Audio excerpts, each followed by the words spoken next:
Қадірлі ағайындар, барлықтарыңызды тәуелсіздік мерекесімен шын жүректен құттықтаймын. Мен Ыдырысова Дариға Түймебайқызы, Жарылқасын Отарбаев орта мектебінің мектеп басшысымын. 1986 жылы желтоқсан оқиғасына қатысқанбыз.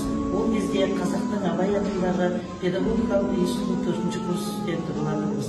Мінекей, бүгінгі таңда желтоқсан оқиғасының күн өткен сайын бағасы өсуде. Қадірлі ағайындар, сіздерді тәуелсіздіктің 30 жылдық мерекесімен шын жүректен құттықтаймын. Баршаларыңызға амандық, дендеріңізге денсаулық тілейміз. Бүгінде өзім көшбасшылық жасайтын Жарылқасын Отарбаев орта мектебінің тәуелсіздіктің 30 жылдығына қолдаған тегіс табыстарын айтуға болады. Жақында ғана облыс әкімінің Бердібек Сапарбаев Мәшбекұлының алғысын арқалады. Тараз қаласында өткен облыстық тәуелсіз елдің бағыты ұстаздар атты форумда Сарысу ауданынан Жарылқасын Отарбаев мектебінің шоу жұлдызы жарқырап, бүкіл жетістіктері, мұғалімдердің бейнефильм арқылы жетістіктері жетті. Осындай ұшан теңіз жетістіктермен болашақта біз ата-аналарымызды, оқушыларымызды, ұстаздарымызды қуантатын боламыз.